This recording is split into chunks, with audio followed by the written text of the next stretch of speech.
Bueno, ahora sí. Buenas tardes a todos, soy el profesor. Vamos a grabar. Ya por aquí Gabriel va a ayudarnos con la grabación, que es el hospedador. Entonces, para que esperemos un segundito para que se quede la Perfecto, sesión. Alejo. Ya está grabando. Perfecto. Entonces, repito, muy buenas tardes a todos, especialmente pues a Germana y a Tayane, que desde Brasil nos quieren compartir este taller. Tenemos en estos momentos 55 personas en el evento. Pues, igual pues teníamos una buena cantidad, pero la gente pues imaginamos va a ir ingresando poco a poco. A continuación pues les voy a hacer la presentación de Germana y de Tayane y ya pues ellas comenzarán el taller. Entonces, Germana Barata es investigadora asociada del programa de publicaciones de la Universidad Simón Fraser e investigadora en comunicación científica del Laboratorio de Estudios Avanzados en Periodismo y del Centro para el Desarrollo de la Creatividad de la Universidad de Campinas, UNICAM, en Brasil. Tiene una maestría y un doctorado en Historia de la Ciencia en la Universidad de Sao Paulo y una beca en investigación de productividad en comunicación científica en el Consejo Nacional de Desarrollo Científico y Tecnológico de Brasil. También imparte clases en el programa de maestría en comunicación científica en la UNICAM y coordina el curso de posgrado de periodismo científico en UNICAM. También es miembro del comité científico de las Metrics y ahora de las Métricas. Entonces, bienvenida, Germana. Tayane Moreira es doctora en comunicación social y profesora del programa de posgrado en comunicación de la Universidad Federal de Fluminense. Es coordinadora del Foro de Publicaciones Periódicas y Comunicación Científica y del Decano de Investigación e Innovación de la Universidad Federal Fluminense. Es coordinadora del Laboratorio del Grupo de Investigación Multidisciplinar de Investigación en Ciencia, Innovación, Tecnología y Educación, que alberga el Núcleo de Estudios Estratégicos sobre Circulación y Políticas Científicas, y el Laboratorio de Experiencias de Participación y Transformaciones de las Audiencias, LED. Es editor en jefe de la revista Contracampo, editor asociado a la revista Ecompus de la Asociación Nacional de Posgrados en Comunicación y es coordinadora del panel de comunicación científica rápida de la conferencia Cielo 20 años, miembro del comité científico de la conferencia Almetrix y organizadora de la conferencia Las Métricas Alternativas y Ciencia Abierta en América Latina. Quiero personalmente agradecerle a Germana y a Tayane por su presencia, no solo con el taller, sino que este evento de las métricas, como lo mencionaron en la mañana, es el esfuerzo de unir dos grandes colectivos, el colectivo de las métricas que ya existía, que Tayane y Germana fueron impulsoras de este espacio, y después nos unimos con los colegas del simposio, entonces ellas han sido arte y parte de este evento, y cuando quisimos tener talleres que los participantes pudiéramos aprender de diferentes temas, ellas estuvieron muy dispuestas a acercarnos a todo este tema de las almétricas, de las almétricas en relación con la revista científica. Entonces, no, de manera muy especial, sé que de parte también de Gabriel, darles las gracias a ustedes dos. Esperamos que los participantes puedan disfrutar de este taller y como taller que es, pues será un espacio muy interactivo. Como mencionaban Tayana y Germana, pues el taller ellas lo van a dictar en portugués, la idea es que sea un portugués despacio, terminando en un poco de portuñol, y los que hablamos español, pues también tratar de que cuando hablemos lo hagamos despacio, pues para que nos facilitemos la comunicación, pero bueno, afortunadamente ambos idiomas son cercanos y creo que no, eso no será problema. Entonces, bienvenida Germana y Tayana, y ya la palabra es para ustedes, la seguimos acompañando. Yo estaré pendiente junto a Gabriel y junto a, pues, a las otras personas de lo que ocurra en el chat, si hay algún inconveniente, si hay preguntas o lo que necesiten. Muchas gracias a todos. Obrigada, Alejandro, pela introdução, apresentação. Boa tarde a todos e todas presentes. Eu sou a Germana, como disse já o Alejandro. Nós vamos começar, eu vou começar a compartilhar a minha apresentação com vocês. Peço que me interrompam quando for necessário.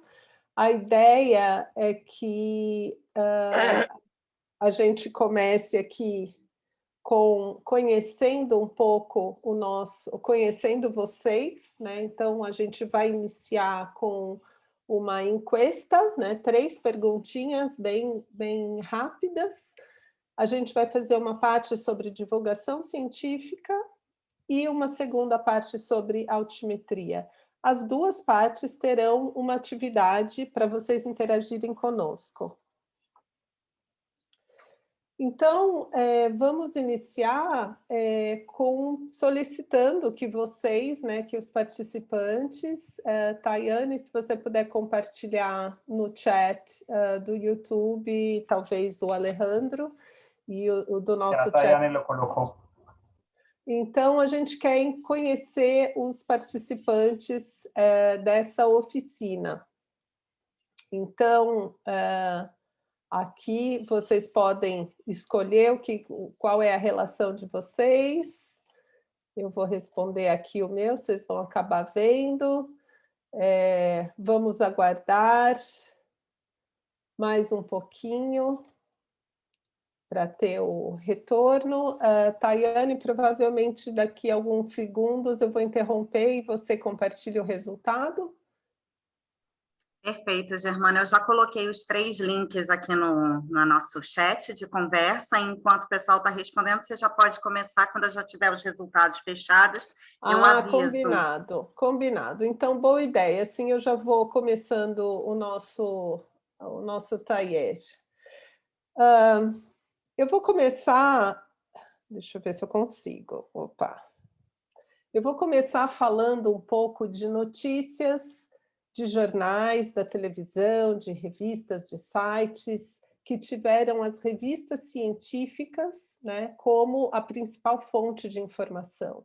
A gente ainda está vivendo uma pandemia, né, infelizmente ainda estamos no meio dela, e muitas dessas notícias e muitos dos conhecimentos que temos hoje sobre a pandemia, sobre a Covid-19, são graças a publicações científicas, né? Sejam artigos científicos dos nossos países, da nossa região ou do mundo, ou os pré-prints, que são os manuscritos, né? Que a gente vai falar deles daqui a pouco. Então, eu acho que é importante para os editores aqui presentes ou as pessoas envolvidas com revistas científicas, né, saberem que o papel de uma revista científica vai muito além de apenas comunicar para pares, né, comunicar para especialistas, mas sim, muitas vezes, eles chegam até a sociedade, eles têm um interesse público, e, portanto, nós temos a responsabilidade de divulgar a ciência. Então, eu trago aqui para vocês a grande relevância da América Latina em publicar em acesso aberto, sim. A América Latina hoje tem uma produção científica indexada, né, seja no Scopus ou no Web of Science, em torno de 2,2% da produção mundial, né? A gente ainda não conseguiu avançar, chegar nos 3% como a gente já tinha chegado. O Brasil é o principal produtor científico da região, né? Passa em torno de 51% da produção científica da América Latina é brasileira. E olha como é impressionante o número de revistas em acesso aberto, indexadas no Scopus, 75% são da América Latina. Né? Aqui é um papel importantíssimo que vocês vão entender ao longo do nosso taller, sobre o acesso aberto, a importância de facilitarmos o acesso do conhecimento científico produzido para a população. E hoje, sobretudo com a pandemia, nós percebemos o quão importante as revistas científicas são como fonte de informação para os jornalistas. Aqui nós vemos uma curva ascendente, né, de pré-prints apenas sobre a Covid-19, desde março de 2020, né, aqui, até novembro, né, e ela continua crescendo. E aqui vários repositórios de pré-prints, incluindo o Cielo, que lançou o Cielo pré-print em maio de 2020. Então, nós vemos uma mudança radical na cultura da disponibilização de conhecimento científico em acesso aberto, né? É sempre importante lembrar que o pré-print é uma primeira versão do artigo científico em acesso aberto. Então, aqui, né, no ASAP Bio, que é bem interessante, o vídeo no YouTube que vocês podem ver sobre o que é o pré-print, há uma explicação simples de que é um manuscrito que normalmente a gente manda para o periódico e leva bastante tempo, entre meses e até um ano ou mais, né, para ele passar pelo editor, pelos avaliadores, para finalmente ser publicado, disponível para o público. O pré-print, o que ele faz é, antes da gente submeter para o journal, para a revista científica, a gente coloca, sobe, né, num servidor, num repositório, e em dias ele já está disponível para o público. Os pré-prints foram absolutamente chave no momento da pandemia para acelerar o compartilhamento de informações científicas, para fortalecer colaborações científicas. Aqui, alguns dos repositórios mais importantes, né, o bioRxiv, medRxiv, para a questão da Covid, e em nossa região, o Cielo Pré-Print, o Emery, que foi lançado também em maio do ano passado, da ABEC, IBICT e Unesco, uma parceria. São cerca de 33 pré-prints publicados por dia apenas sobre Covid-19, para vocês terem uma ideia do volume de informações que temos todos os dias publicados. E no PubMed, então, uma base apenas, né, voltada para ciências da saúde, são quase 300 papers sobre Covid por dia. Pois é, tanta informação, ela precisa não apenas estar disponível para o público, né, mas ela precisa ser, digamos assim, traduzida. Traduzida é uma palavra ruim para divulgação científica, mas a linguagem dela precisa ser adaptada, modificada, e reconstruída para divulgar para o público. Aqui eu trago um exemplo que foi um problema enorme durante a pandemia, que foi esse paper divulgado por Didier Raoult, um biólogo francês, né, sobre, talvez tenha sido um dos primeiros, ou se não o primeiro, paper a ganhar visibilidade, falando sobre o uso benéfico da hidroxicloroquina para tratar pacientes de Covid-19. Esse paper chegou às mãos do Trump, depois do presidente brasileiro, e vocês já imaginam o resto da história. Esse foi um paper que teve uma série de problemas, né? Ele também foi publicado como pré-print, mas rapidamente a comunidade acadêmica conseguiu verificar os problemas desse paper que estavam disponíveis. Então, eu queria colocar aqui algo muito importante sobre os pré-prints e a aceleração do conhecimento no mundo online, que é termos pareceristas, avaliações por pares, peer review, de uma forma muito rápida e muito eficaz, né? O grande problema é que esses pré-prints e artigos científicos estão sendo usados... Tá tudo certo, Tayane, com a apresentação? Tudo certinho, a gente já tem o resultado do Mente. Gostaria de... Eu vou interromper, então, aqui para você compartilhar. Tá ótimo. Vocês estão vendo? Sim. Bom, então vamos lá, né? Aqui temos um público que, surpreendentemente, não é composto por editores científicos, né? A gente tinha uma ideia que boa parte da nossa audiência seria composta por editores de periódicos, mas o que temos aqui presente são uma grande quantidade de bibliotecários, né? Então, esse é o primeiro resultado da nossa encuesta. Deixa eu voltar para a minha tela para compartilhar outra aba. Vocês conseguem ver a mudança para a encuesta 2? Sim. Perfeito.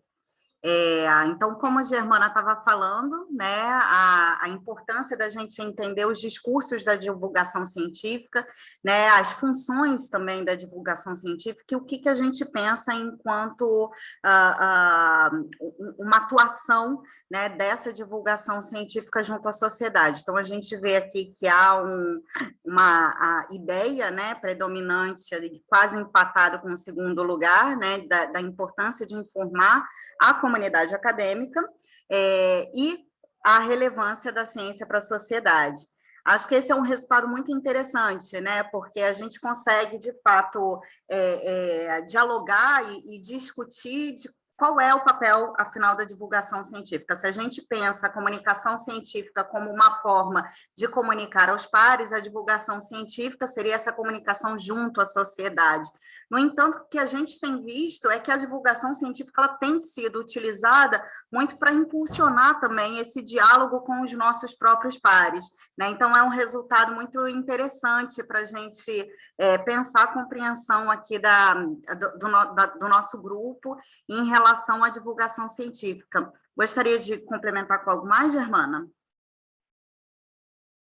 Eu acho interessante que o justificar investimentos públicos que a revista recebe ou que a ciência recebe esteja em quarto lugar, porque normalmente é um dos argumentos mais fortes para a divulgação científica. Aqui no Brasil, a maior parte da ciência brasileira é produzida com recursos públicos. Então, esse normalmente é a escolha principal, é a função principal da divulgação científica. Muito bom. E, por fim, temos uma terceira... Um minutinho que eu tenho que ver como que eu faço isso. Eu não consigo passar para outra aba.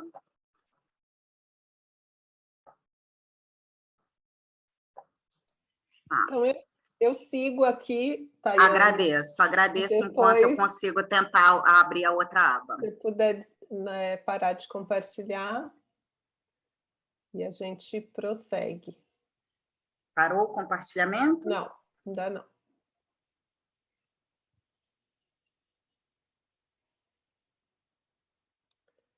Vê se você consegue subir. Em cima do seu vídeo tem uma tarja vermelha ou verde.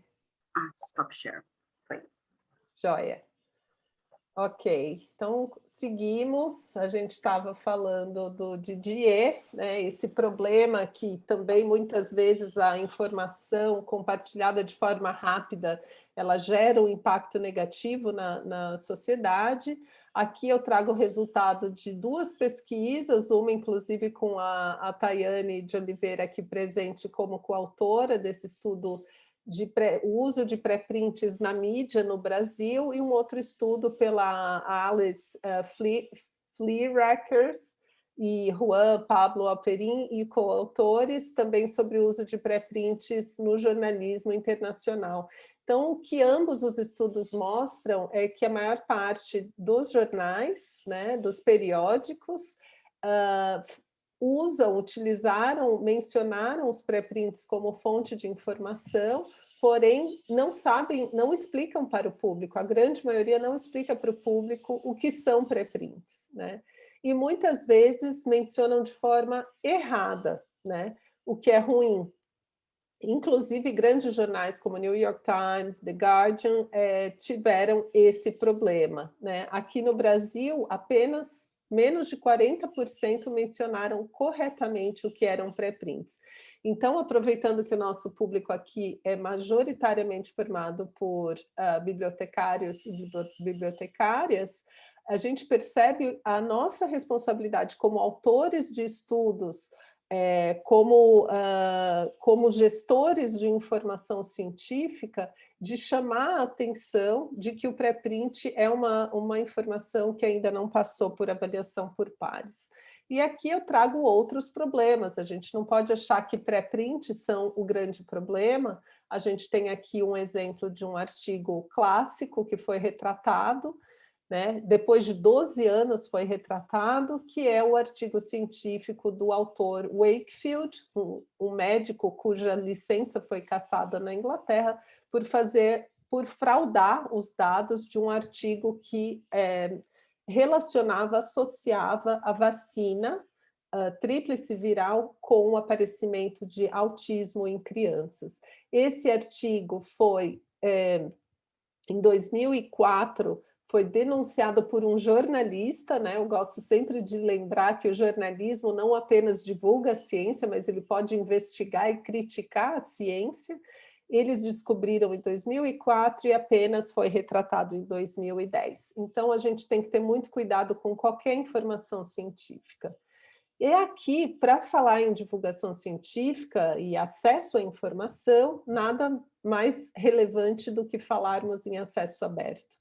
O acesso aberto, ele garante o maior acesso à informação, né? Imaginem agora na Covid-19, vários países precisando se atualizar com informação científica sobre o coronavírus, para avançar o conhecimento, e tiveram aí a possibilidade de ter o acesso aberto, porque houve um acordo internacional para que os artigos relacionados a coronavírus estivessem em acesso aberto. Então, temos aí também os artigos em acesso aberto com maior atenção social, e a Tayane vai falar disso na segunda parte do nosso taller. Eles promovem mais citação, em torno de 18% a mais de citações os artigos de acesso aberto têm em relação aos outros.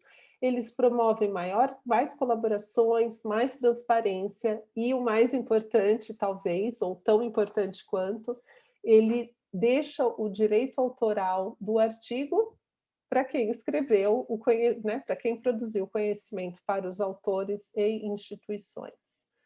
Então, eu queria colocar aqui para vocês, a gente tem um momento em que a América Latina, e esse é um evento que busca fortalecer a comunidade científica latino-americana, né? É importante que a gente dê visibilidade ao nosso conhecimento, dê acesso ao nosso conhecimento, e não adianta apenas ter o acesso aberto, porque isso a América Latina tem, né? O que nós vemos é que, para a sociedade ter acesso a esse conhecimento, não basta ser em acesso aberto, é o primeiro passo, mas é importante que a gente trabalhe a visibilidade desse conhecimento, né, o que for relevante para a sociedade, e, portanto, a divulgação científica é um grande parceiro.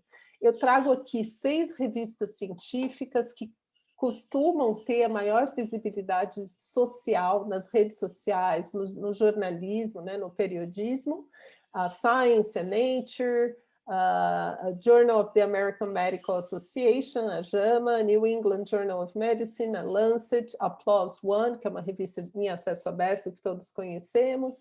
Aqui vocês vão ver o número de seguidores, né, em milhares e milhões no Facebook, e a mesma coisa vocês vão ver aqui, mas no Twitter. Então, muitas revistas, elas têm uma maior atuação no Twitter, né? A grande maioria delas, se vocês compararem, todas têm uma atuação maior no Twitter, exceto a Science no Facebook, que ela tem mais do que o dobro, né? Tem o dobro de seguidores. E isso é algo histórico, né? Essas revistas, a Lancet, a New England, a Nature e a Science, são revistas que investem em divulgação científica há décadas, né? Muito antes da internet. Elas estão em busca de visibilidade, de manter o seu prestígio, né? Porque elas estarem sempre visíveis, isso promove um prestígio na comunidade científica. Elas têm maior chance de atrair citações, né? Portanto, é um ato de fazer um marketing científico, né? Não é apenas divulgar para o bem da sociedade, mas para o bem do negócio, né? Elas têm uma responsabilidade enorme para atualizar profissionais não acadêmicos. Ou seja, imaginem revistas médicas como a New England, a Lancet, a JAMA e outras, que sabem, no meio da pandemia, que precisam atualizar profissionais da saúde que não estão mais na academia, então elas têm essa responsabilidade, né? Elas também atraem mais autores, mais recursos, mais pareceristas com a divulgação científica, elas dialogam com a sociedade e elas também influenciam políticas públicas. O que isso quer dizer? Eu acho que esse é um ponto-chave, eu conversava isso com a Tayane, a Lancet, por exemplo, na Inglaterra, tem uma missão desde a sua constituição, a sua criação, de afetar, de influenciar as políticas de saúde pública no seu país. Então, eu acho que é importante que nós pensemos nas nossas revistas científicas como um veículo que pode ser transformador da sociedade, não apenas para a gente atrair mais citações para os nossos artigos. Deixa eu ver se eu consigo.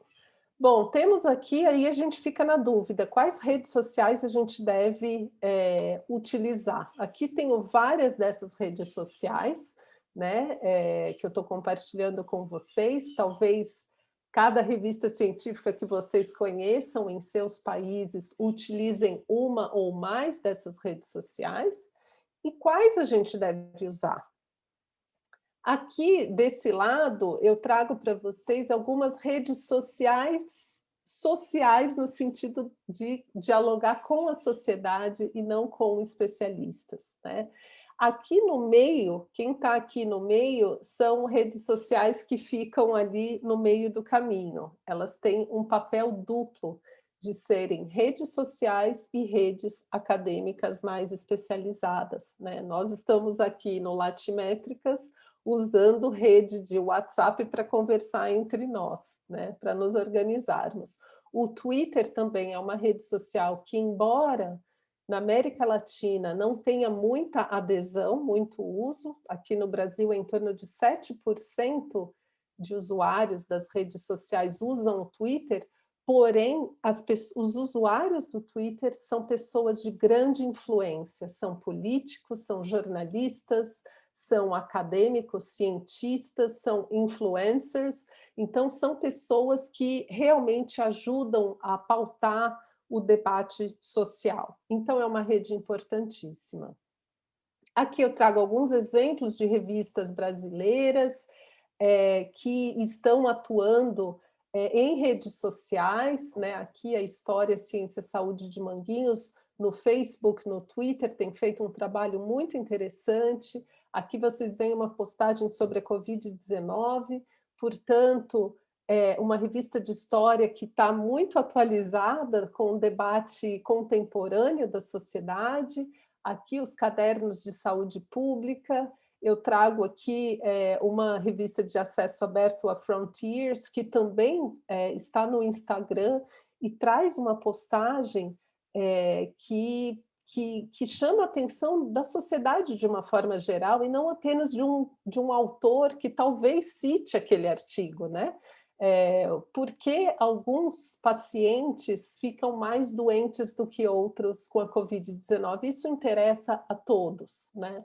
E eu trago aqui um infográfico da revista Science no Facebook, onde eles compartilham também algo que é de extrema importância para a sociedade, que é sobre carros elétricos, que eles vão chegar aos milhares, substituir os carros tradicionais, mas há um problema, o que fazer com a bateria desses carros? Então, é um diálogo que atende à necessidade da sociedade.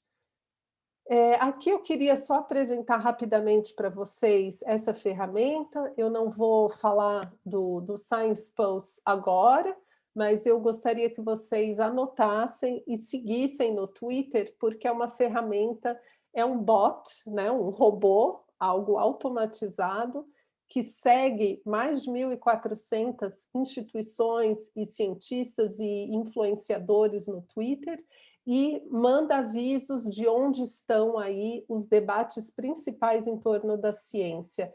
Eu gostaria muito que a gente conseguisse enriquecer o Science Post com influenciadores, cientistas e instituições latino-americanas. Eu acho que isso seria muito importante. Aqui alguns cientistas que viraram referência durante a Covid-19, durante a pandemia, né? Os articuladores, que são esse grupo em azul, que acabam conectando cientistas brasileiros com cientistas internacionais, então são pessoas-chave no Twitter que fazem essa conexão da informação. E vamos agora tentar correr, que a gente começou um pouquinho atrasado hoje, mas eu não quero passar muito do nosso tempo para a gente poder dialogar com vocês. Quando eu decido que eu quero fazer uma comunicação em redes sociais, a gente falou um pouquinho de que algumas redes sociais têm um papel de falar mais para a sociedade, outras com a academia, e algumas estão no meio do caminho, mas eu preciso definir coisas muito importantes e simples, né?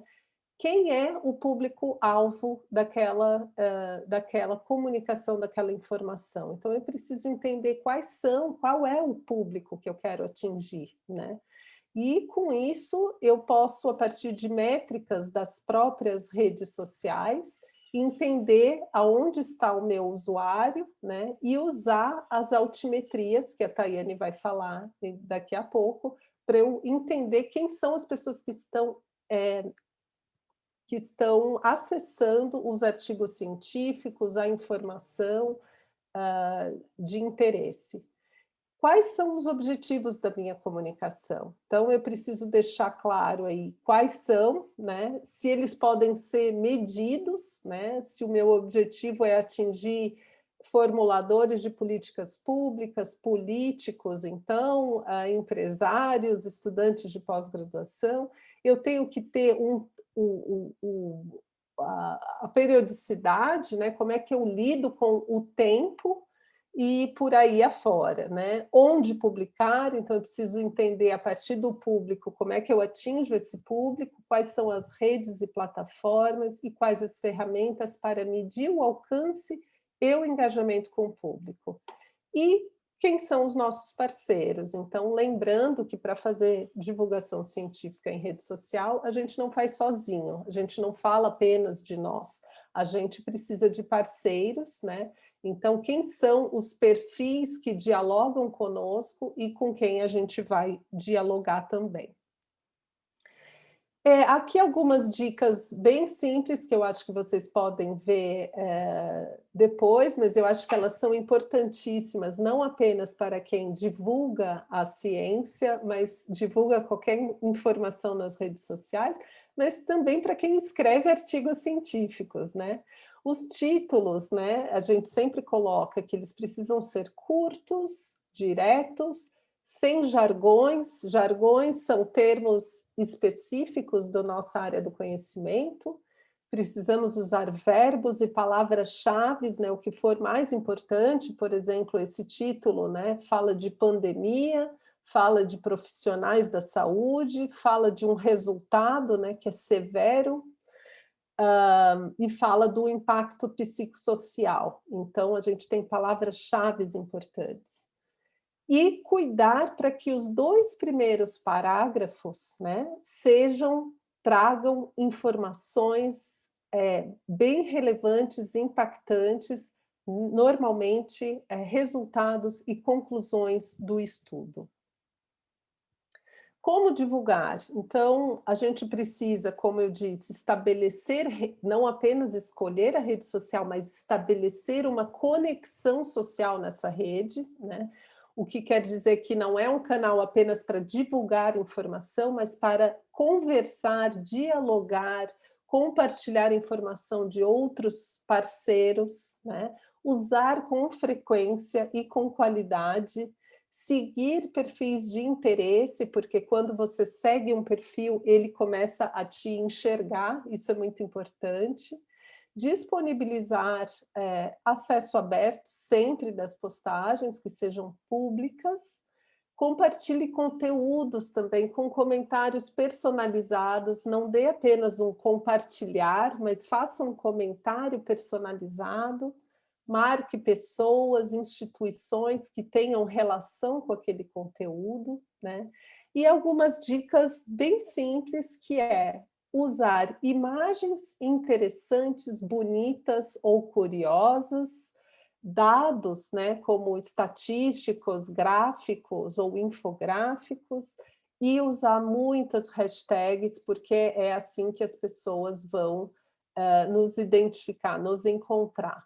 E aqui, esse é um desenho de um artigo científico que mostrou que quando você compartilha, por exemplo, uma foto de um microscópio apenas, ela tem muito menos engajamento do que se você compartilhar um cientista ou uma cientista mostrando o microscópio, ou seja, o selfie gera mais engajamento social.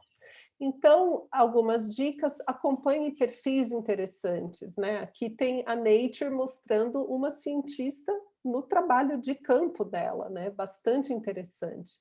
Outra tendência são esses infográficos que apenas olhando a informação a gente já entende o estudo, né? Que é o contágio, chance de contágio quando a pessoa contagiada não está de máscara, mas as outras estão, né? Uma está, a outra não está, então a gente entende a informação rapidamente.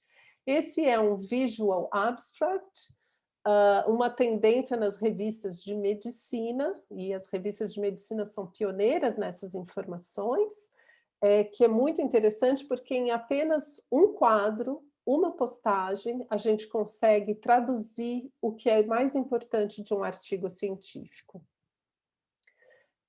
A agência Bore, eu vou colocar aqui para quem não conhece, eu acho que a agência Bore é uma agência de notícias de ciência e que compartilham artigos científicos hoje mais brasileiros do que da América Latina, mas com uma intenção de ampliar para a América Latina, todos os artigos que têm interesse público, né? Então a gente aprende a selecionar, né, artigos que tenham, por exemplo, interesse público. E a Bore faz a conexão com mais de 1.400 jornalistas, periodistas, no Brasil inteiro. Então, isso é muito importante.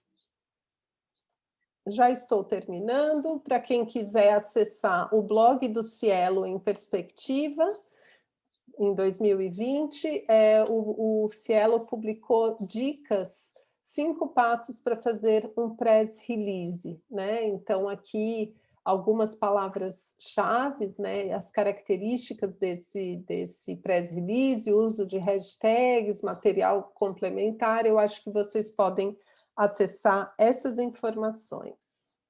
Então, para a gente terminar, né? Antes da nossa atividade, vou colocar aqui algumas questões de por que divulgar nas redes sociais, que é um pouco a motivação. Quais são os motivos para a gente divulgar?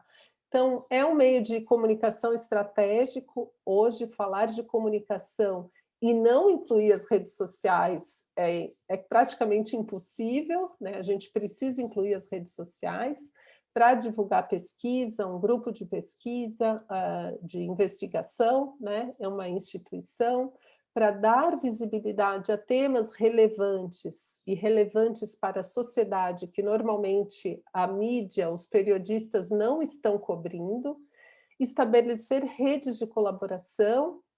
Portanto, aquela primeira encuesta, né, a segunda pergunta que a Tayane fez para vocês, e vocês disseram que o primeiro objetivo da divulgação é divulgar para pares, eu diria que não é o primeiro objetivo, é o segundo, né, ou o terceiro. O primeiro realmente é divulgar para não pares, para a sociedade, mas também funciona para divulgar para pares, né? Então, engajar o público com a ciência. Então, aqui no Brasil, a ciência brasileira tem sofrido muitos ataques. Então, divulgar a ciência significa valorizar a ciência brasileira para a sociedade num momento como o que a gente está vivendo, promover a confiança na ciência, influenciar políticas públicas e combater desinformação, né? Mentiras, boatos, fake news. E dicas importantes, então, é importante a gente ter uma pessoa responsável para comunicar, né? Eu acho que cada vez mais a gente percebe que comunicar na rede social necessita de um profissional, não adianta deixar com o estudante, deixar com o estagiário, você faz isso também. Não, a gente precisa profissionalizar, estabelecer quais são as redes sociais estratégicas para nós, para os nossos objetivos, motivar a equipe, por exemplo, de uma revista científica a compartilhar também a informação, a curtir a informação, né? Não basta a gente estar sozinho nesse esforço, precisamos acompanhar as estatísticas de acesso e também ter objetivos, né, para melhorar o número de seguidores, de engajamento, traçar metas, então, de engajamento e estabelecer as conexões que eu falei nas redes sociais. Então, antes de passar para a nossa atividade, eu gostaria de abrir, Alejandro, Tayane, não sei se o Gabriel está aí, se temos perguntas em relação às redes sociais ou à divulgação científica de revistas científicas. Hola, por aquí sí hay en el chat una pregunta y dice así, va a leerla, y para los autores no hacen divulgaciones sus artículos, este está como en español y portugués. He visto recomendaciones de las editoriales para divulgar sus artículos de la mejor manera.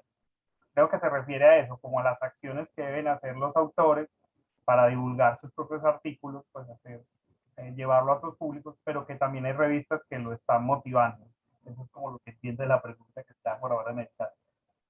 Ok. Obrigada, Hebe, por sua pergunta. Sim, os autores, eu acho que cada vez mais têm feito a divulgação sem precisar de um jornalista, um periodista ou da revista para fazer essa comunicação, né?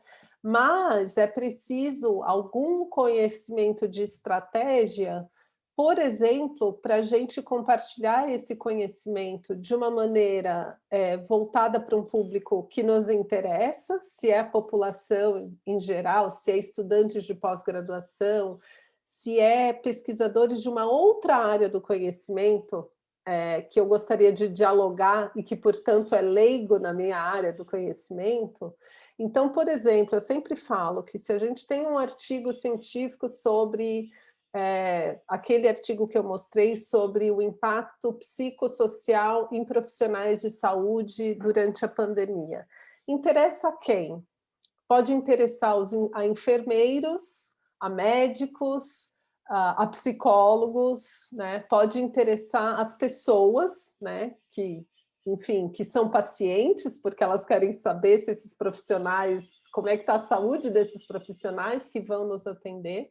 Então, é importante que nós, autores de artigos científicos, também tenhamos alguma capacitação, né, para poder divulgar essa informação. A coisa mais comum que acontece no Twitter, por exemplo, é compartilhar o título e o link para o artigo científico, e só, nada mais.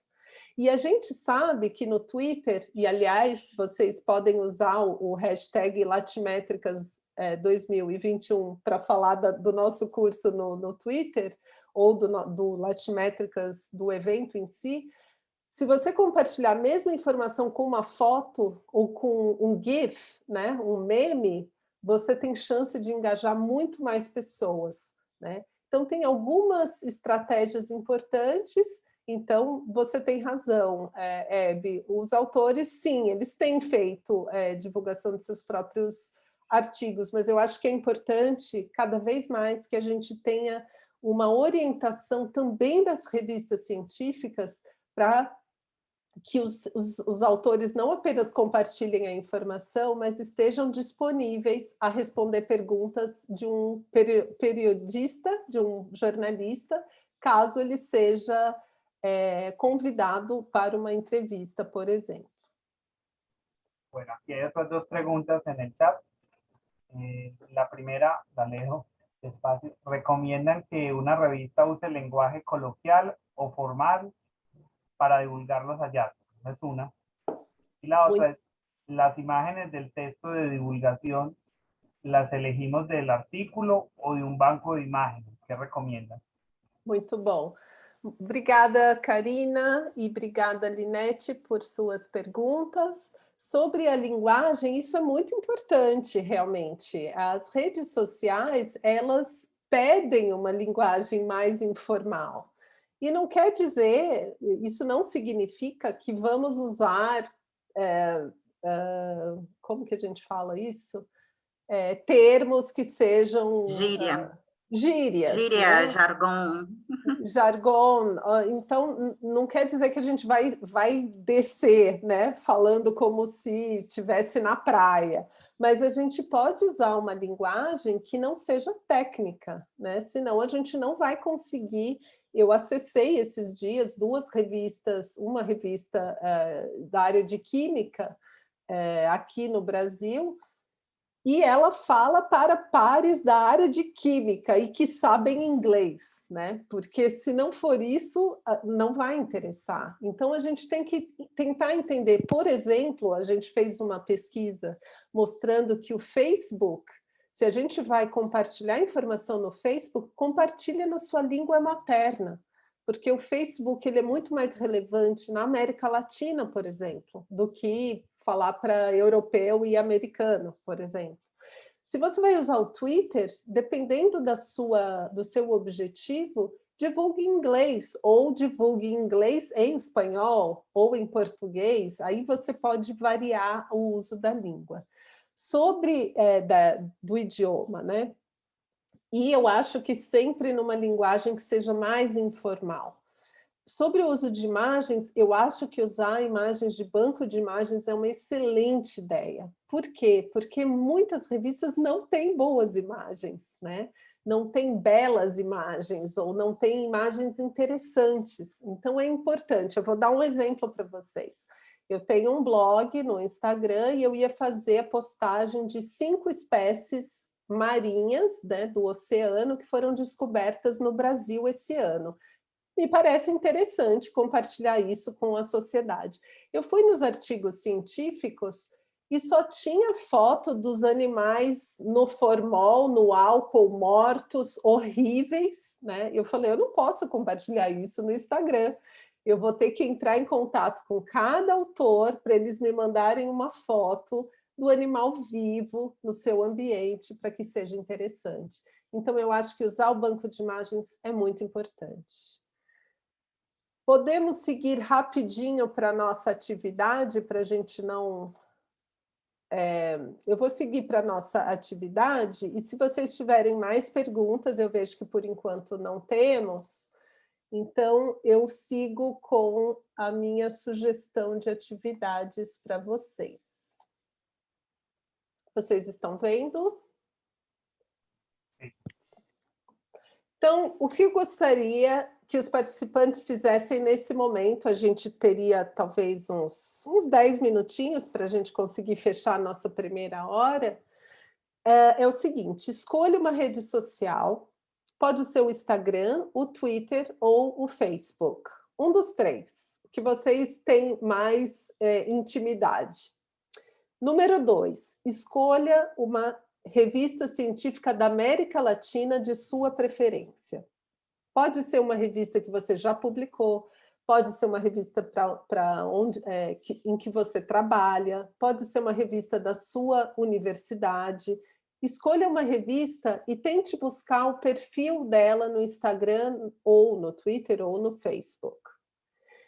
Quando você encontrar o perfil da sua revista, avalie e vocês vão dar 1 ponto para quando essas estratégias estiverem em prática. Ou seja, esse perfil usa imagens bonitas, interessantes ou curiosas, ou as imagens são feias, sem graça, apagadas, difíceis de ler, cheias de fórmula.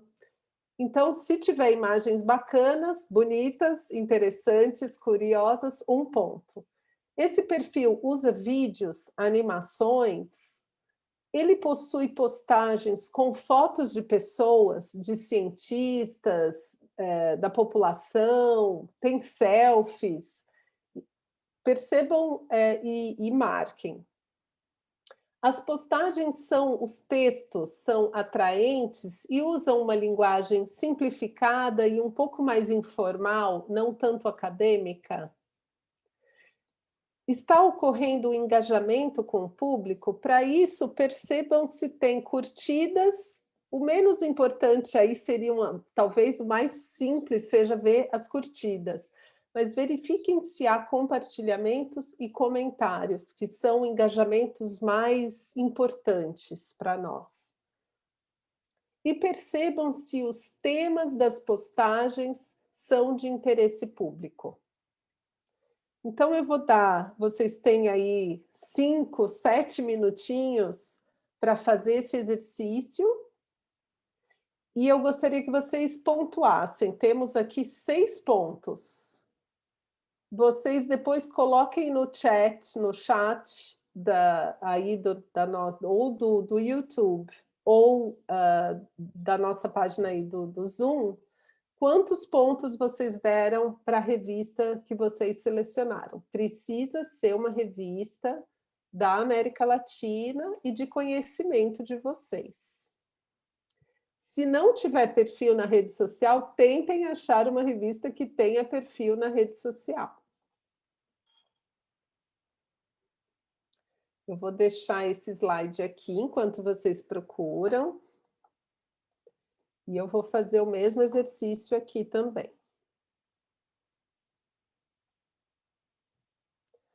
Tayane, monitora, por favor, o chat para mim, para saber se tem alguma dúvida, alguma questão. Perfeito, Germana. Já tem aqui uma pergunta da Natália Ávila, parabenizando pela apresentação. É necessário que as revistas e os autores se adequem a um tipo de linguagem, formato, conteúdo em cada rede? É uma pergunta, né? No caso das revistas que não tem um profissional dedicado, pode ser uma estratégia pedir aos atores a apresentação informal e curta de seus artigos? Gostaria de responder, Germana? Então, vamos lá. Sobre as redes sociais, é um pouco da adequação de cada rede social, é isso? É isso, Tayane? Desculpa, ela está perguntando se a gente precisa se adequar à linguagem para cada rede social, né? E não tendo um profissional dedicado à divulgação científica, se pode utilizar essa estratégia de pedir aos autores que mandem né, um briefing, né, um resuminho do que consiste o seu trabalho. Sim. Muito obrigada pela pergunta. Então, vamos lá. Cada rede social precisa ter uma adequação, sim, porque o Instagram, a foto, a imagem ou o vídeo são os elementos mais importantes. Então, se não tivermos como produzir imagens interessantes, se a gente só ficar colocando título de artigo, e o link para o artigo, isso não causa interesse, você vai ter pouco engajamento público. É importante que você seja criativo, usar banco de imagens, ou um infográfico, ou cards bonitos, né, que você pode usar o Canva, um aplicativo muito simples, onde você pode usar letras coloridas com figurinhas e tornar aquele texto mais atraente. O Twitter, você precisa ter uma linguagem bastante simplificada, 280 caracteres, mas que você pode usar um trend, né, o thread, que você faz uma sequência de informações, caso você queira escrever mais do que o tweet permite, você consegue encadear uma informação, então, por exemplo, falar mais sobre um artigo científico, seus objetivos, a metodologia, etc., de uma maneira interessante, mas, de repente, postar uma foto junto ou um trechinho de uma entrevista com o autor pode ser bastante interessante. Então, cada uma, você pode usar a mesma estrutura, o mesmo conteúdo, mas ele precisará de uma adequação de imagem, de formato, de tamanho de texto. Isso é muito importante. Sobre os autores, isso é muito comum, da gente não ter um profissional. Mas lembrem o seguinte, a gente vai apresentar os resultados da encuesta que a gente fez para vários editores científicos, acho que amanhã ou na quarta-feira, agora eu não lembro, Tayane, é amanhã ou é quarta? Enfim, depois a Amanhã. gente vê. Amanhã. E ficou muito claro, por exemplo, que a maior parte das nossas revistas científicas na América Latina, elas são revistas administradas por instituições públicas de pesquisa, por universidades, por institutos de pesquisa.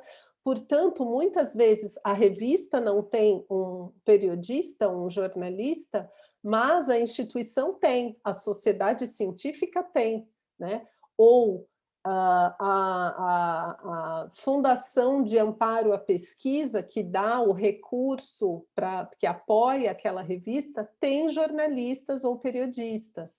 Então, é importante fazer conexões e muitas vezes a gente não precisa de um profissional. Então, uma revista da minha universidade, a Unicamp, né, a Universidade Estadual de Campinas, a revista não tem dinheiro para ter um profissional, mas a universidade já tem profissionais muito bons. Então, vale pedir para os autores mandarem resumos, ou áudio, ou vídeos? Vale.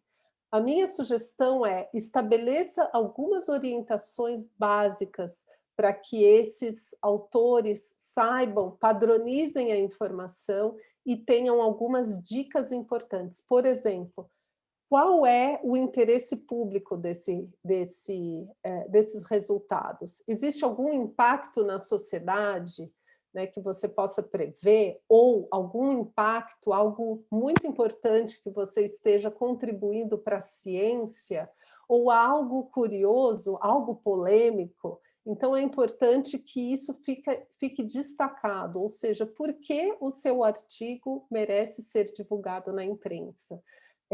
Quem são as pessoas que participaram desse estudo, qual é a instituição? Então, dê algumas orientações para que essa informação não venha muito diferente uma da outra.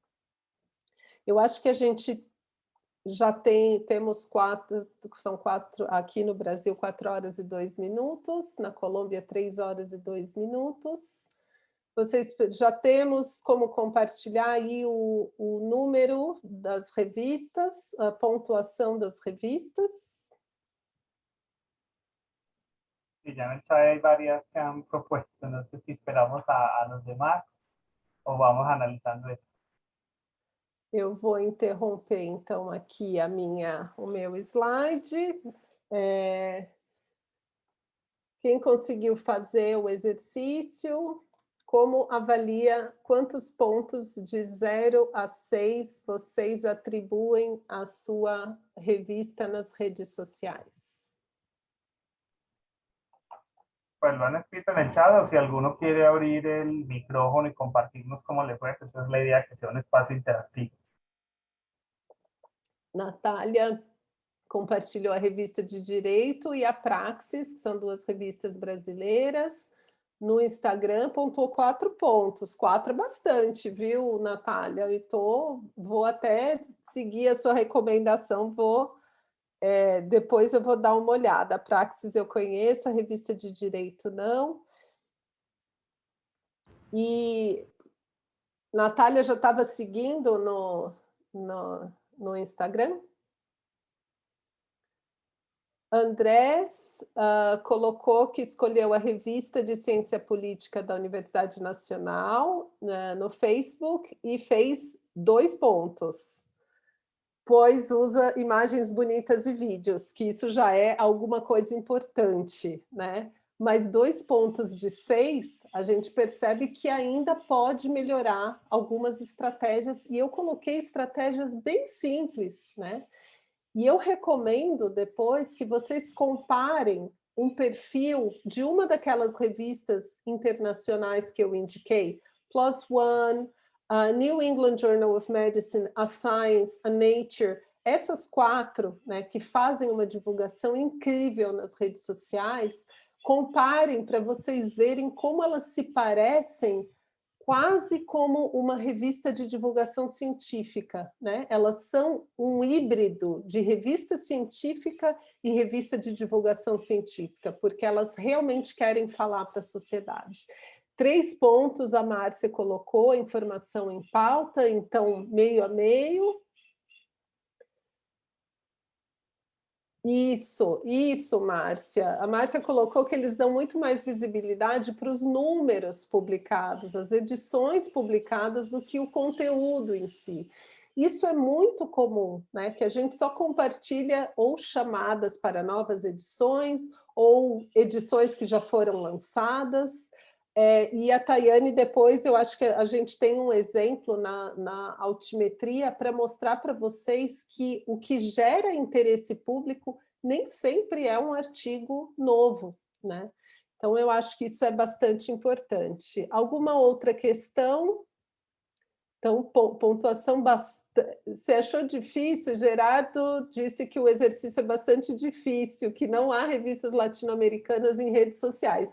Essa é uma grande questão, Gerardo, da gente perceber as brasileiras, e já existem muitas revistas científicas brasileiras nas redes sociais, porque a Rede Cielo determinou, a partir de 2015, que era obrigatório para todas as revistas indexadas no Cielo que fizessem divulgação científica ou marketing científico, usasse as redes sociais, porque o Cielo estava muito interessado na altimetria que a Tayane vai apresentar para vocês. Então, isso é algo que a nossa futura Associação Latino-Americana de Editores Científicos, que está para ser criada, que a gente pense também em dar visibilidade para a produção do conhecimento latino-americano. 1 ponto, Ana, nossa senhora, 1 ponto essa do Equador. E por compartilhamentos e likes. Então, você vê, mesmo assim, deve ter muitos seguidores, muitos fãs da revista, que mesmo não usando muitas estratégias, eles ainda assim fazem o engajamento. Então, eu vou terminar por aqui, senão a Tayane vai ter pouco tempo para seguir com o dela. Aqui temos a Revista Mexicana de Sociologia, incrível, adorei. Eu vou até anotar. Acho que todos podem anotar para depois verificar em qual rede social, Gabriela? Twitter, ok, ótimo. Então, 5 pontos, muita variedade de conteúdos, compartilha imagens interessantes e memes, busca o diálogo com o leitor. Então, acho que esses são elementos. Tem vários alunos aqui, ou participantes, alunos não, participantes, bibliotecárias e bibliotecários, acho que são dicas muito importantes para, se a gente quiser dar visibilidade ao nosso conteúdo. Eu acho que é muito bacana até a gente prestar atenção como a gente tem divulgado informação nas redes sociais. Então, sigam revistas que estão fazendo isso muito bem, é um grande aprendizado. Eu compartilhei com a Tayane que no Instagram eu segui a Revista Mexicana de Arqueologia, que é uma revista de divulgação científica, mas com imagens belíssimas, que eu recomendo muito que vocês olhem para vocês entenderem qual é o papel do Instagram. Então, gente, eu passo a bola aí para a Tayane, para ela seguir adiante. Obrigada, Germana, obrigada por conduzir essa primeira parte, muito interessante. Eu fui acompanhando o exercício, fazendo o exercício também, né, como participante, comparando algumas revistas que são referência dentro da área da comunicação com as revistas internacionais.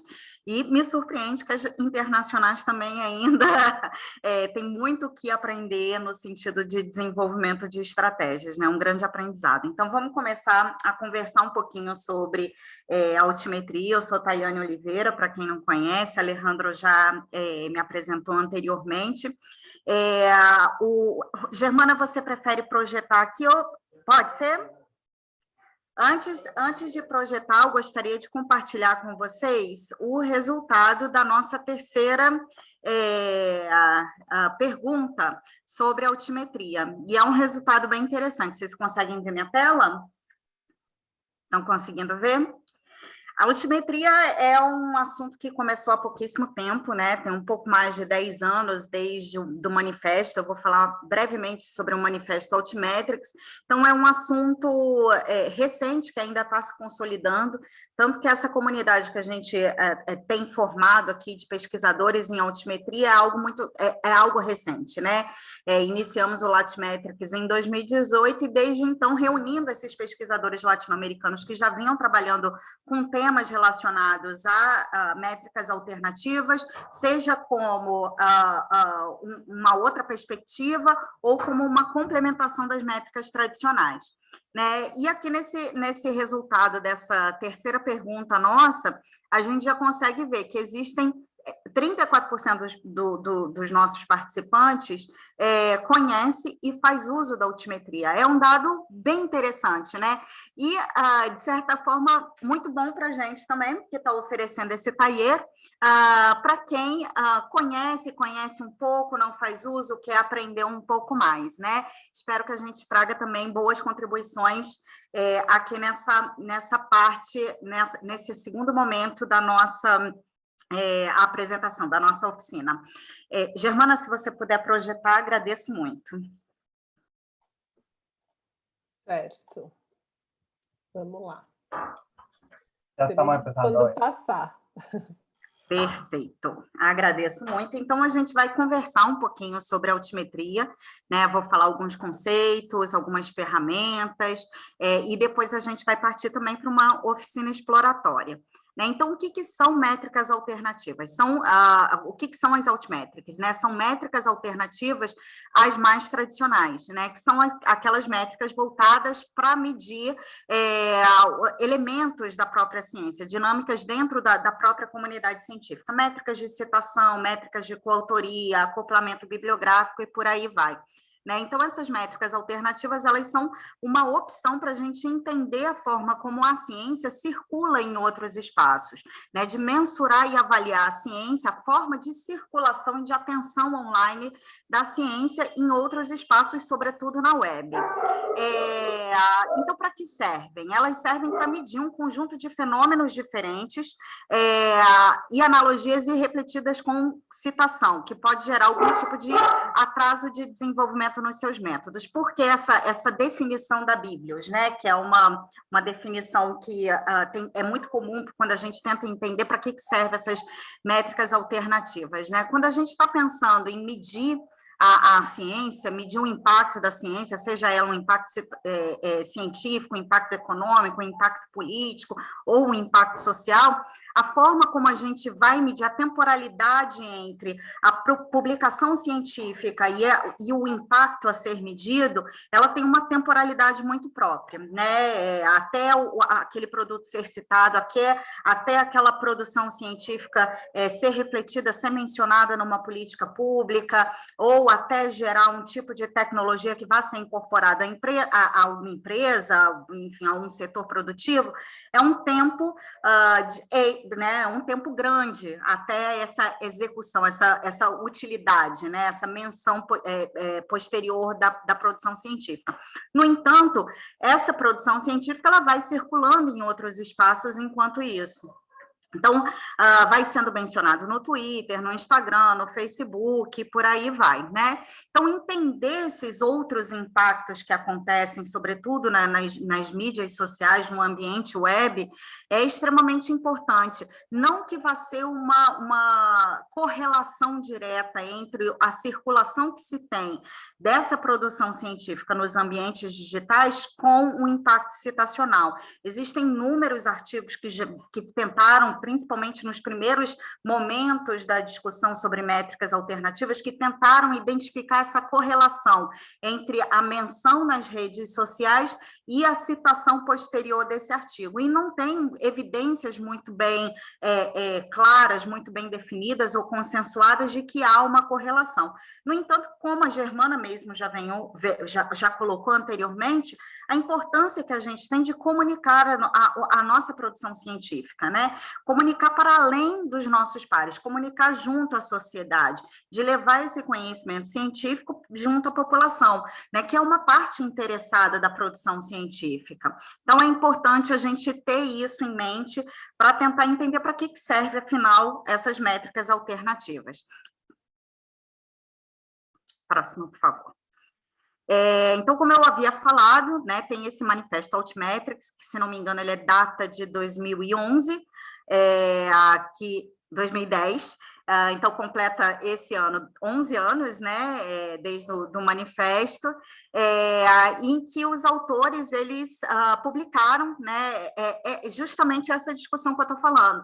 A ciência, ela tem uma certa temporalidade, né, passa por uma série de processos até a publicação científica ser publicada, e que existe uma série de dinâmicas de circulação durante esse processo de publicação até as primeiras citações, e que é importante a gente ter isso sendo mensurado, sendo avaliado, para tentar entender a circulação dessa produção científica. O contexto no qual os autores lançam esse manifesto é justamente diante do crescimento de novas ferramentas acadêmicas online, que permitiu fazer alguns filtros relacionados ao processo de circulação da ciência, né, para tentar entender como que esse ecossistema em expansão de comunicação da ciência tem sido representado. E, no final, eles terminam, né, o seu manifesto mostrando a importância de a gente desenvolver mais ferramentas e mais pesquisas baseadas nessas métricas alternativas. Próxima, por favor. Esse é um estudo muito interessante, né, publicado recentemente, em que mostra a cobertura na América Latina, né, da Rede Cielo. 58% das revistas têm cobertura de altimetria. E aí eu acho que vale a pena a gente mencionar, recuperar aquilo que a Germana falou anteriormente, né? Levando em consideração que esse estudo é da Rede Cielo, é baseado na Rede Cielo, e levando em consideração as diretrizes que a própria Rede Cielo tem adotado desde 2015 para poder propiciar, fomentar uma maior divulgação científica, isso tem sido refletido na própria cobertura altimétrica dessas revistas científicas, que têm investido cada vez mais em divulgação dos seus próprios periódicos, né, das suas próprias revistas. 13% dos artigos são capturados, né, por essa cobertura altimétrica. Há um predomínio de artigos em inglês. A maior parte dos artigos vem das ciências biológicas e médicas, e um ponto muito importante, que é 70% das menções provém do Twitter, né? Vale a pena a gente ressaltar uma série, e eu vou falar um pouquinho mais para frente, do porquê o Twitter ele tem essa presença sempre muito marcante, né, em termos de resultados sobre a altimetria, né? Primeiro deles é a própria dinâmica, a própria affordance, como chamam da plataforma. É uma plataforma que ela é dinâmica, né? Ela também é efêmera, então a gente está dialogando o tempo inteiro, buscando trazer novidades, buscando dialogar com aquilo que está acontecendo naquele momento. Então ela tem uma dinamicidade muito própria, né? E além disso, a forma de coletar os dados, né? A API do Twitter é um pouco mais fácil de ser coletada, ainda que dentro de uma série de diretrizes de proteção a partir de dados pessoais, né? Ainda assim é mais fácil coletar esses dados do Twitter, né? Ao contrário de outras redes sociais, cuja API é um pouco mais fechada, e o traqueamento das informações, ou seja, a coleta desses dados, de como a produção científica circulam nessas redes sociais, não é tão fácil de ser coletada, né? Não é tão fácil de ser capturada. E nesse artigo também mostra um destaque para o Brasil e para a Argentina nessa coleta, né, nessa cobertura altimétrica. Próxima, por favor. Eu trago aqui uma contribuição nossa, né, justamente para comemorar os 10 anos de altimetria, que foi celebrado ano passado. Eu, a professora Germana Barata e o professor Alejandro Uribe Tirado, a gente publicou um artigo para discutir como que esses 10 anos, né, o que reflete essa produção científica sobre métricas alternativas nesses últimos 10 anos na América Latina, né, tentando entender quais são os tópicos que têm sido discutidos, se existem temas que são trazidos muito de características muito próprias da América Latina, né, com quem os pesquisadores têm tecido relações de coautoria, de referências, em termos dentro dessa temática de métricas alternativas. Nós coletamos 172 artigos, né, e realizamos pesquisa, análise de coautoria, acoplamento bibliográfico e análise de conteúdo. Próximo, por favor. Eu não vou falar de todos os resultados, vou falar apenas de alguns resultados principais, né? Mas o que a gente conseguiu ver nessa coleta desses 72 artigos é que há uma liderança, né, do Brasil, da Colômbia e do México em pesquisa altimétrica na América Latina. Existe uma coautoria nacional interna, né, e com ainda muita influência do norte como referência para os estudos altimétricos latino-americanos, ou seja, a nossa referência acaba sendo ainda muito internacional, né, sobretudo Europa e América do Norte, mas que já tem havido um crescimento gradual do México e do Brasil como os principais expoentes sobre pesquisas relacionadas a métricas alternativas na região. Uma questão que fica muito demarcada em termos do tipo de conteúdo que nós produzimos é que essa produção científica latino-americana tende a trazer muitas questões voltadas para impactos regionais, né, questões mais localizadas e uma discussão sobre o papel social da universidade. Há uma crítica emergente sobre essa baixa cobertura de dados regionais, que é algo que eu já vinha falando aqui um pouquinho anterior, né, no slide anterior sobre o Twitter. As principais plataformas que coletam dados de métricas alternativas e fornecem dados de métricas alternativas são plataformas comerciais, né, e há uma boa cobertura dessas plataformas em algumas regiões, Europa, América do Norte. No entanto, na América Latina, essa cobertura ela não é tão boa, né? Ainda precisa avançar muito para poder dar conta da dimensão territorial que é a América Latina e a nossa produção científica grande, né? Então, há uma crítica emergente dentro das pesquisas científicas sobre métricas alternativas que vem criticando essa baixa cobertura de dados, e também o desenvolvimento de metodologias e tecnologias como alternativas a essas plataformas comerciais. Outro resultado que é relevante dessa pesquisa é que a América Latina ela surge como um centro alternativo para estudos altimétricos, mas que ainda assim depende de referências e colaborações com países centrais. Então, uma das recomendações que a gente traz no nosso trabalho é justamente essa necessidade que a gente tem de fortalecer a comunidade altimétrica na América Latina, prover mais exercícios, eventos como esses que a gente tem realizado agora, associações, coletivos, redes, canais de comunicação para um fortalecimento da nossa própria comunidade de métricas alternativas, para pensar sobre as nossas próprias métricas alternativas e não ser tão dependente das plataformas comerciais ou de métricas alternativas que estão sendo estabelecidas e que não necessariamente refletem as nossas questões locais. Próximo, por favor.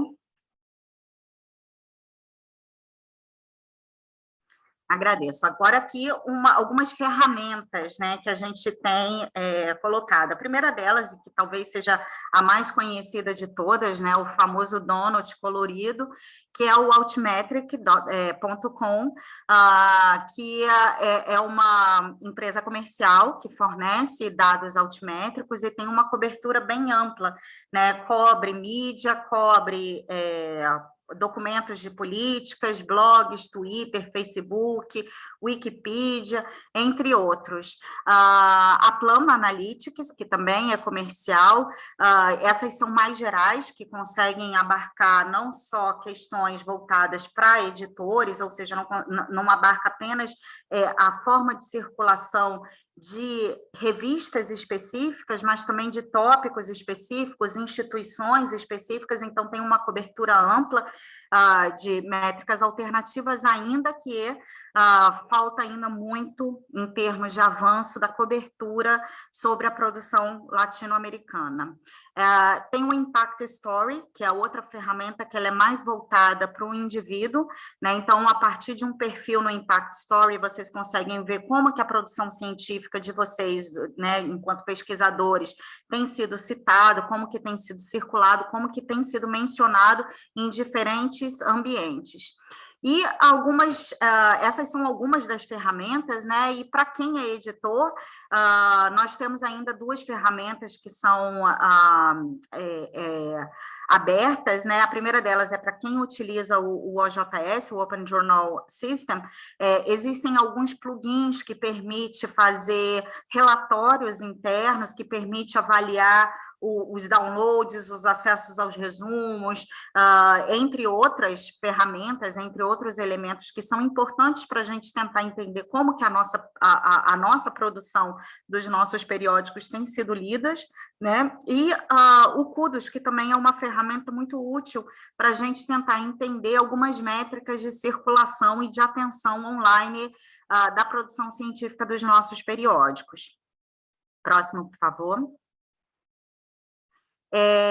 Esse daqui, você pode passar mais um slide, por favor? Esse é um exemplo de como que... é um exemplo que já foi sido citado até anteriormente. Não, esse não é do Didier, não. Esse é um exemplo muito interessante que aconteceu no Brasil, que foi das pesquisas científicas que falou sobre a hidroxicloroquina, né, uma das primeiras pesquisas brasileiras, né, que apontou sobre a ineficácia, né, ineficiência do uso da cloroquina como tratamento para a COVID. E a gente vive hoje um momento, né, principalmente aqui no Brasil, de um intenso debate e instrumentalização política da nossa ciência, né?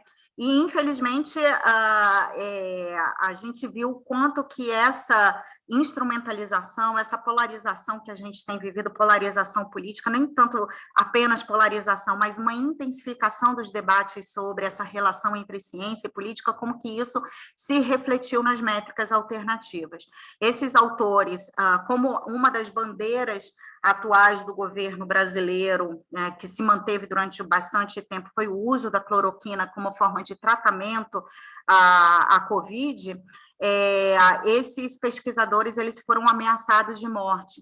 E das menções altimétricas de maior indicador é justamente a ameaça de morte a esses pesquisadores feita pela base apoiadora do atual governo, né? Então, é interessante a gente entender que essas métricas alternativas, elas nos permitem não só medir a forma, trazer indicadores diretos da nossa produção científica, mas também entender algumas conjunturas, né? Tentar entender o que consiste essa circulação, tentar entender o contexto, mais do que acessar a primeira camada de informação, entender a forma como essa produção científica ela tem circulado nos ambientes digitais, é extremamente importante para a gente entender questões mais amplas sobre relações entre ciência e política, por exemplo, tal como a gente tem vivido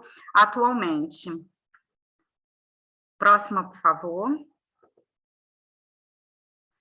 Esse aqui é uma apresentação, né, um resultado de uma pesquisa muito interessante que mostra a diferença entre acesso aberto e acesso fechado, como que as métricas alternativas elas são impactadas, né, quando o artigo científico ele está em acesso aberto e quando está em acesso fechado. A gente consegue ver uma diferença grande, né, e exaltar a importância que a gente tem de manter aqui a nossa produção científica aberta. Próxima, por favor. Essa aqui foi uma pesquisa que eu fiz com o professor Ronaldo Araújo, com a Roberta Cerqueira e com Patrícia Pedre, que tem a ver com aquela discussão anterior sobre a pesquisa de hidroxicloroquina, a circulação da pesquisa de hidroxicloroquina no Brasil. Por que eu trouxe essa pesquisa? Primeiro, o mais importante de tudo é a gente entender que as métricas alternativas, elas são a primeira camada de informação, que nós, como pesquisadores, como bibliotecários, como editores, precisamos entender de maneiras qualitativas ou complementares com outras metodologias o que aquela circulação tem a nos dizer sobre algumas produções científicas, né? O que aqui ir mais profundamente nas camadas informacionais para tentar entender qualitativamente os motivos pelos quais aquelas produções científicas circulam em ambientes digitais. E aí, no caso da hidroxicloroquina, a gente fez uma pesquisa, eu e o professor Ronaldo, com a Roberta e a Patrícia, para tentar entender como que os pré-prints sobre Covid estavam circulando na mídia, tanto na mídia tradicional quanto nas mídias sociais. E, para isso, a gente adotou uma série de procedimentos multimétodos, né, para entender como que essa circulação, como que essas menções ocorriam em diferentes espaços. Próxima, por favor. E a gente percebeu, né, um enquadramento midiático sobre o próprio pré-print, como a Germana já havia falado anteriormente, eu não vou me alongar muito, senão a gente não consegue avançar nas discussões, mas ela mesma já tinha antecipado o debate, o compromisso, né, a responsabilidade que os periodistas, que os jornalistas devem ter quando se mencionam algumas pesquisas que estão em processo de avaliação, que ainda não foram validadas pelos pares, ou seja, reforçar a importância que a gente tem do nosso próprio processo de avaliação e de validação daquela produção científica. No entanto, a mídia, no caso do Brasil, que era o nosso local de estudo, nosso recorte de estudo, não havia essa preocupação em apontar para o leitor que aquela produção científica ainda estava em processo de avaliação. Então, havia até, inclusive, confusões, né, mencionando o Media Archive como se fosse uma revista científica. A gente percebeu também um enquadramento sobre a crise política, mais do que as informações sobre a saúde, né, mais do que as informações do artigo em si. Então, são essas ênfases sobre crise política, sobre crise epistêmica, e que acabam sendo parte da forma de enquadramento da mídia, quando vai mencionar alguns artigos em processo de avaliação. Outro achado que a gente achou, que a gente identificou nessa pesquisa, é que, apesar da gente discutir sobre essa questão do impacto desse enquadramento da mídia junto à população, a gente viu que não necessariamente há uma correlação entre o enquadramento da produção científica na mídia, ou seja, a forma como a mídia menciona aquela produção científica e a forma como os usuários vão mencionar nas redes sociais. Não há uma correlação direta, né? São dinâmicas muito próprias, são estruturas muito próprias de circulação, tanto na mídia quanto nas mídias sociais. Próximo, por favor.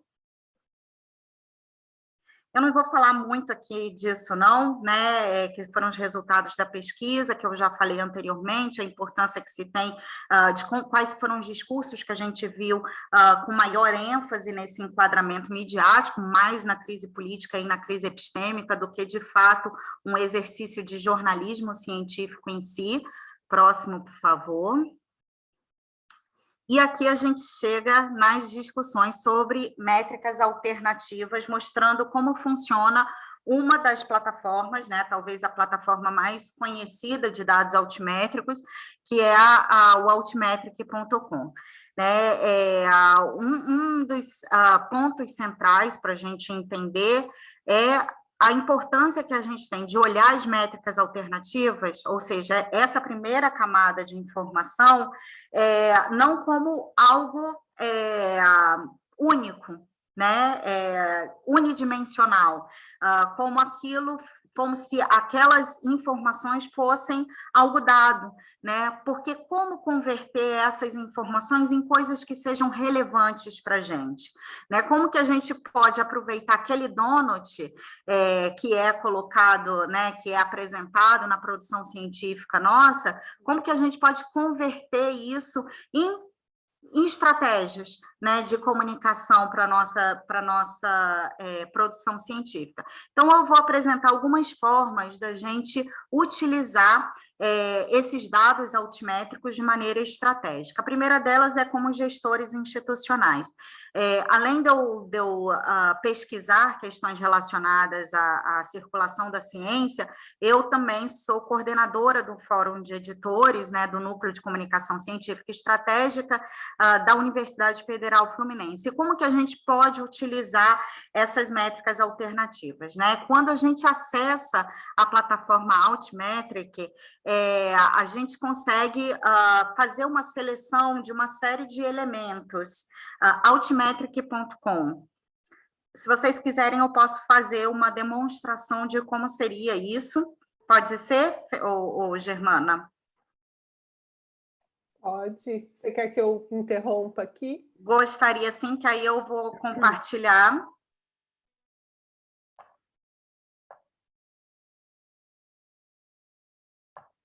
Aqui. Essa é a ferramenta do Altimetrica.com, infelizmente é comercial, né? Então é preciso ter um acordo com a ferramenta.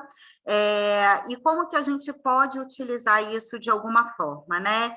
Como gestores institucionais. Eu coloquei aqui o nome da minha universidade, não vou fazer mais nenhum tipo de filtro, porque eu quero tentar entender como que circula essa produção científica da minha universidade. Um minutinho, enquanto coleto os dados.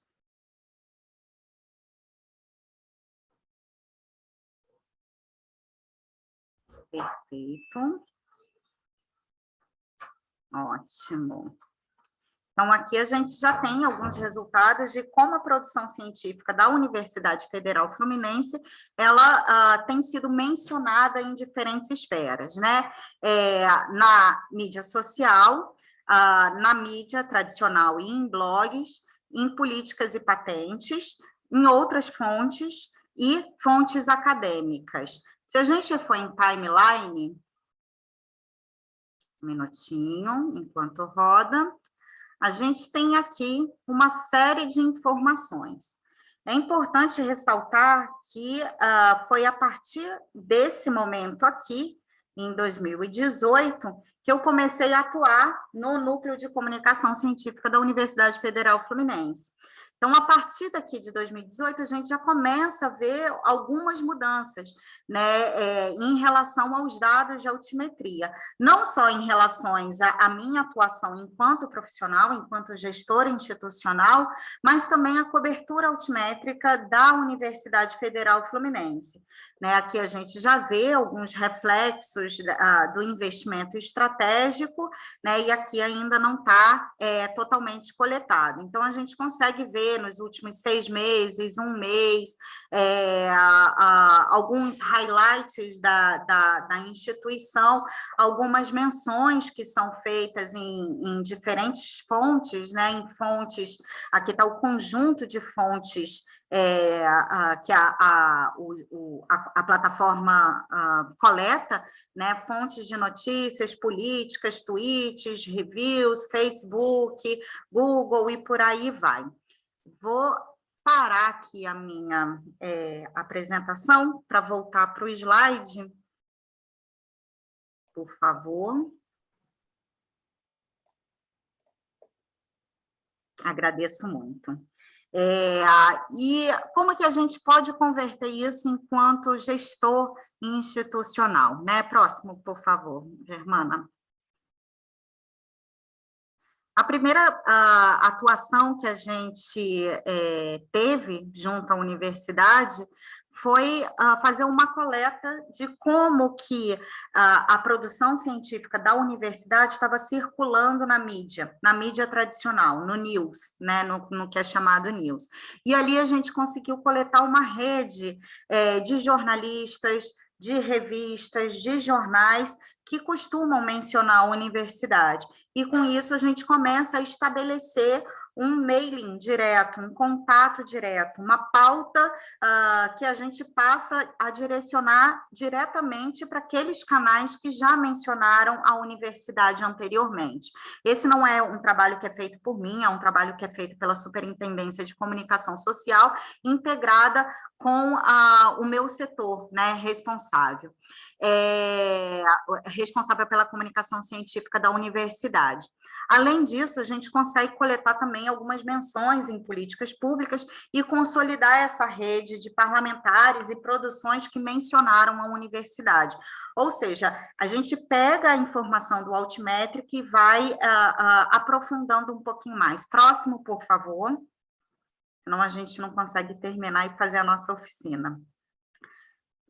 Como periódico científico, né, coordenadora de periódicos científicos, coordeno 42 periódicos atualmente, a gente consegue pegar a lista dos ISSNs das revistas, incluir na plataforma para poder ter uma noção de como que as revistas científicas circulam, né, em diferentes ambientes. Próximo, por favor. Aqui a informação que eu já falei, né, desde que eu comecei a atuar. Próxima. E aqui, como eu havia mencionado, né, a gente começa a ter mais informações específicas que podem ser convertidas em estratégias. Onde a revista científica foi mencionada, em quais canais, em quais locais, né, e consolidar essa rede de atores interessados em temas que a universidade produz. Próxima, por favor. Para além das métricas alternativas, é a importância de utilização de multimétodos. Um outro trabalho que a gente tem feito foi pegar esses dados que são coletados e tentar entender como que essas revistas científicas, que não são gestadas, os perfis das revistas científicas da universidade não são gestadas por mim, mas são gestadas pelos próprios editores, como que esses perfis circulam em ambientes digitais, rodar uma análise de redes sociais para identificação de atores de influência. E a partir desses atores de influência, a gente estabelecer um diálogo, marcar o arroba desse ator, para que a gente possa fazer uma comunicação direcionada a partir daquela relação que já foi estabelecida entre o ator e a revista científica. Próxima, por favor. E como investigador, eu não vou entrar muito aqui em detalhe, né? A gente pode ver o nosso tema, ver como que o nosso tema circula, como que ele tem sido mencionado, né? No caso, eu que trabalho com disputas sobre a informação científica, esse atravessamento entre ciência e política, como que isso tem sido mencionado na mídia, que é o trabalho que eu desenvolvi com o Ronaldo Araújo, da UFAL, entre outros estudos, tentar entender como que as nossas temáticas são mencionadas pela mídia, são mencionadas em políticas públicas, na mídia social e por aí vai. Próxima, por favor. Esse foi um exemplo, né, que eu utilizei o termo fake news, ou disinformation, ou desinformação, não lembro exatamente como, e ranqueei por o Altmetrics Attention Score. Próximo.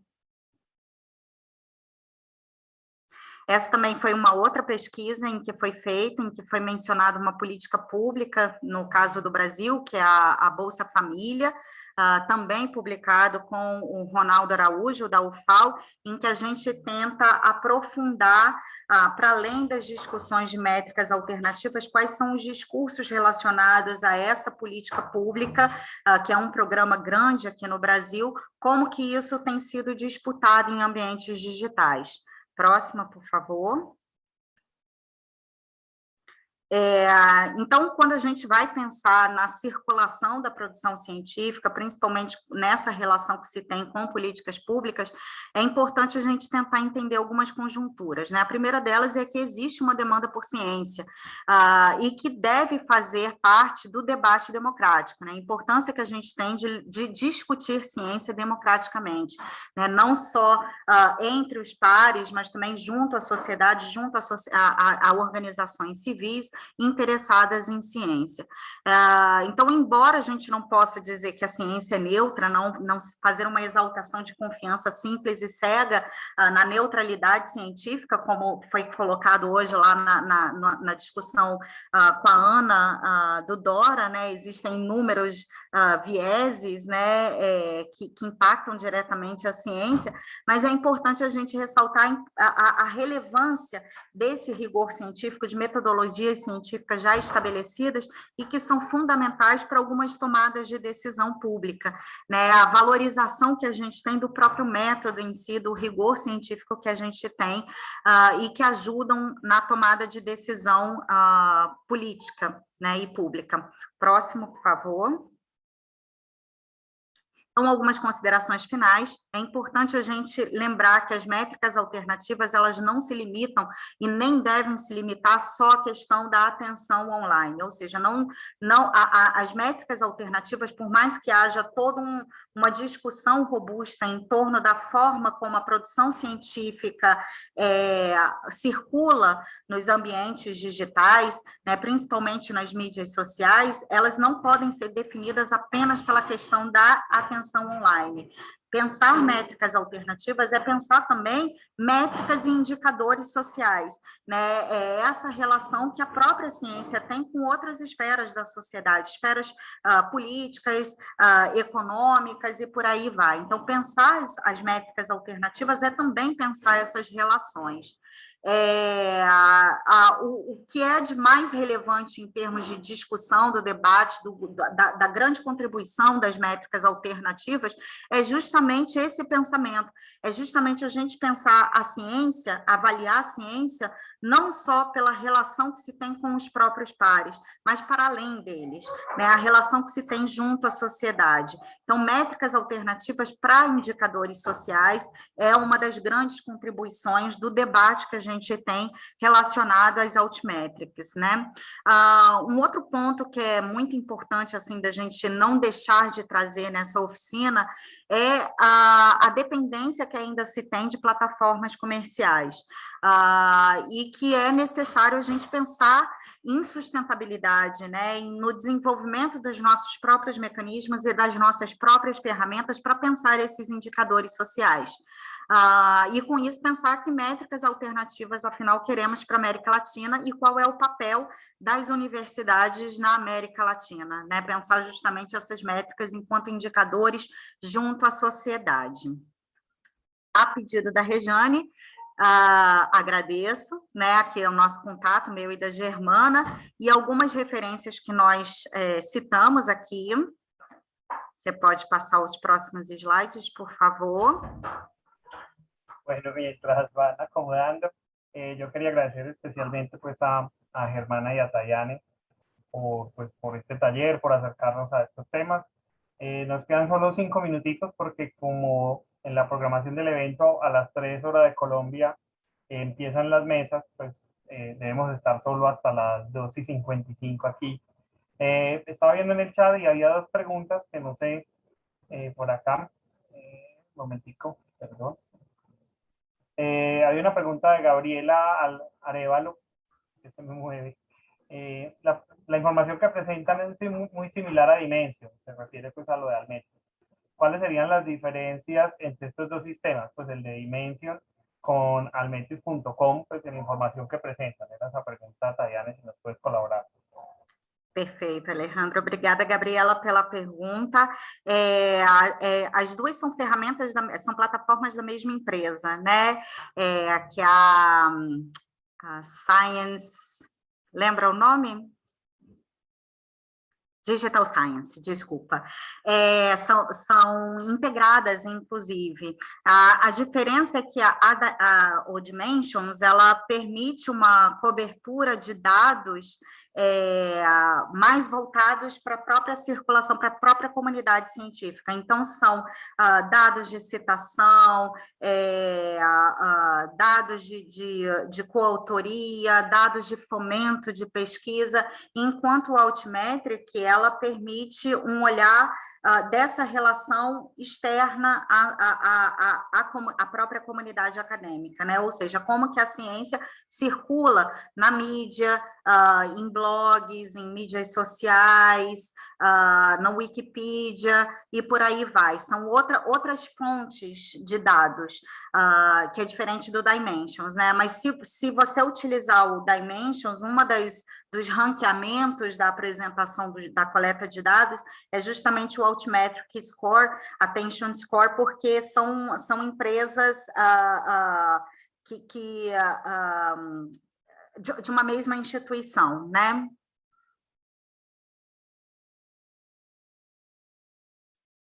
Mais alguma pergunta? Bueno, acá estaban preguntando lo de si van a compartir las referencias. No, acá ya respondieron, pues la idea es que vamos a compartir en el sitio web de las métricas, pues todas las presentaciones, los videos, entonces por allí van a llegar.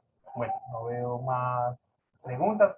No, sería agradecerles a ustedes de parte de la coordinación del evento. Ustedes son parte misma de la coordinación del evento, el taller. Invitar a todos los participantes, que tuvimos un buen número, que fue variando entre los 85 y los 100. Invitarlos a las mesas van a iniciar ya dentro de 10 minuticos. Tendremos el día de hoy en la tarde la mesa número 1, que será sobre tecnología y métricas, la mesa número 5 sobre métricas de la producción científica, la mesa número 7 sobre nuevas métricas en el contexto de la ciencia abierta, la mesa 8, políticas y mecanismos de producción y evaluación de la ciencia en América Latina, y finalmente la mesa 9, sesgos de género en la evaluación de la ciencia. Estas 5 mesas las vamos a tener paralelas. A todos los que se inscribieron, pues se les envió la información de la misma, pero si de pronto alguno de ustedes pues, no le llegó el correo, se fue para algo, pues antes de terminar los vamos a compartir aquí ya mismo por el chat para que puedan ingresar. Y bueno, nos veremos en esas distintas mesas a las 3 de la tarde, que es como la idea, dentro de 10 minuticos, para que podamos compartir y seguir conociendo diferentes temas de métricas en nuestra región. Entonces, bueno, es como la invitación. Acá ya les vamos a compartir en el chat, un segundito, por favor, como las diferentes mesas, para que puedan, pues si alguno no recibió el correo, pues pueda ingresar. Son cuentas de Zoom. La intención es que puedan ingresar a cada una. Son paralelas, se pueden mover, pero sí tienen que inscribirse previamente. Entonces, bueno, no, a Tayane y a Germana, muchas gracias, y a todos los participantes. Seguimos en contacto y esperamos también su presencia mañana martes y el miércoles. Muchas gracias. Una feliz tarde.